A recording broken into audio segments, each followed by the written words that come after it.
Valérie Mège présente la Minute Naturo. Bonjour, c'est Valérie, votre hygiéniste naturopathe. Je suis ravie de vous retrouver pour cette nouvelle chronique. Aujourd'hui, je vais vous parler de l'argile, cette merveille de la nature. Alors, je pourrais passer des heures à vous en parler, surtout de l'argile verte, tant elle m'épate, et elle trouve son intérêt dans le quotidien, mais je vais essayer de faire court. Je la conseille d'ailleurs, moi, très souvent lors de mes consultations. Que ce soit en interne ou en externe, je vais vous expliquer pourquoi elle devrait avoir une place de choix dans votre trousse santé. Alors, tout d'abord, qu'est-ce que l'argile verte ?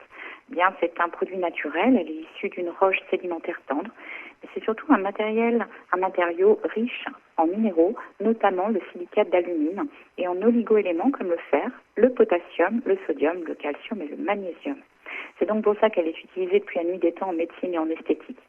Elle contribue à la solidité des ligaments et des articulations, à la bonne santé de la peau et des dents, au renforcement des ongles, des cheveux, des vaisseaux et des os et assure le bon fonctionnement du système immunitaire. Elle est aussi très absorbante, elle permet donc de retenir plus facilement les toxines ainsi que les impuretés du corps.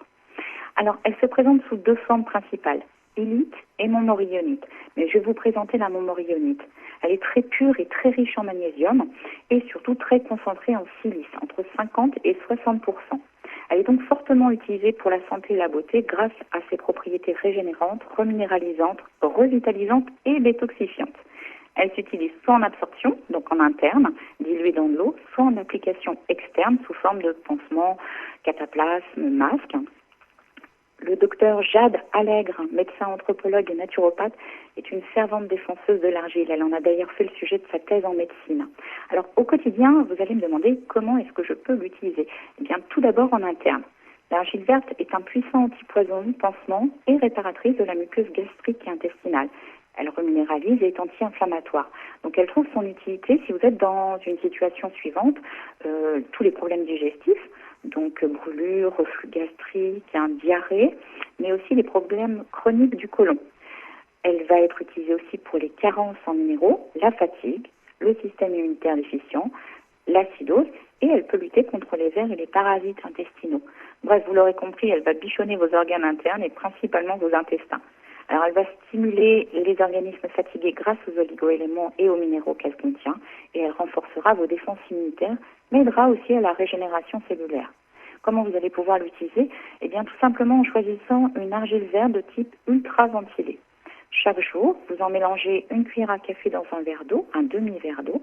Il est important d'ailleurs de prendre une cuillère en bois ou en plastique pour mélanger vos préparations, car les ions de l'argile peuvent s'échapper et s'agglutiner sur couvert. En pratique, donc, vous mettez dans votre verre d'eau et vous ne remuez pas. Vous la laissez se déposer au fond du verre toute seule. Vous laissez reposer le mélange pendant 2 heures, mais voire beaucoup plus, et vous consommez l'eau infusée avant de dormir. Je précise l'eau infusée pour la première phase de cette cure, donc pendant 1 semaine, afin que votre organisme se prépare. Et ensuite, s'il supporte bien les effets de l'argile, eh bien, à partir de la 2e semaine, vous pourrez mélanger le dépôt de poudre au fond du verre et consommer ce qu'on appelle le lait d'argile. Dans les cas de troubles digestifs incommodants comme des diarrhées, on va arrêter la cure pendant quelques jours ou réduire les quantités, mais on reprendra aussitôt un retour à la normale. Après cette cure, vous pourrez éventuellement poursuivre avec une consommation de kéfir, de fruits, de probiotiques pour renforcer davantage votre flore intestinale. On va partir sur une cure de 3 semaines en moyenne, mais on peut le faire un petit peu plus longtemps. Chose très importante, songez à mettre un intervalle de 2 à 4 heures entre l'argile et les médicaments afin d'éviter d'annihiler leurs effets. Et même si l'argile est très bien tolérée par voie orale, mieux vaut respecter les doses et ne pas dépasser cette fameuse cure de 3 semaines à un mois. L'argile verte ne doit pas être utilisée par voie interne en cas d'insuffisance rénale très grave. Elle ne doit pas non plus être utilisée en cas d'antécédent d'occlusion ou de maladie comportant un risque d'occlusion du tube digestif. Maintenant, en externe, alors je vous explique ici l'intérêt du cataplasme, car en ce qui concerne les masques ou l'utilisation cosmétique, vous trouverez aisément tout ce qu'il vous faut d'informations dans les magazines, etc. Donc vous pouvez utiliser l'argile en cataplasme pour toutes vos douleurs ou maladies rhumatismales. Donc tout ce qui touche les os, les articulations, les muscles, les tendons, donc l'arthrose, les crampes, les tendinites, les entorses, etc. Mais aussi sur les plaies et les brûlures. Vous pourrez également faire des cataplasmes pour les hématomes, les jambes lourdes ou les problèmes circulatoires. Il y a aussi le zona, les verrues, les durillons, les abcès, les furoncles. Alors comment vous allez procéder?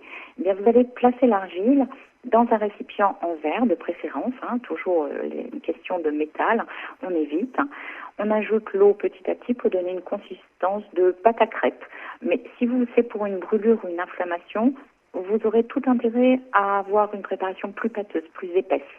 L'idéal est de préparer l'argile au moins 30 minutes avant l'utilisation. Ensuite, vous appliquez le cataplasme à l'endroit désiré en mettant l'argile directement sur la peau. Vous appliquez une gaze ou une bande de coton, quelque chose qui permette de protéger. Éventuellement, vous pouvez envelopper de cellophane. C'est pas très écologique, mais ça marche plutôt bien parce que le but, c'est de maintenir l'argile humide. Vous laissez l'argile appliquer aussi longtemps qu'elle reste justement humide et le minimum, ça sera 1 heure. Vous retirez le cataplasme lorsque l'argile est sèche ou vous avez une sensation de gêne ou alors parce que la douleur a disparu. Important, vous jetez l'argile qui vient d'être employée. Si l'argile est collée à la peau, il suffit d'un peu d'eau pour l'enlever facilement, le tissu. Attendez qu'il est séché pour gratter et cela ne tâche pas. Si vous remarquez des rougeurs, des démangeaisons et des petits boutons, cette réaction est parfaitement normale et ne doit pas vous inquiéter. Elle se fera de moins en moins importante au fil du temps. Voilà, j'étais ravie, j'espère que vous utiliserez l'argile parce que c'est vraiment un formidable outil. Je vous dis à très vite, prenez soin de vous, vous avez toutes les cartes en main. C'était la Minute Naturo par Valérie Mège.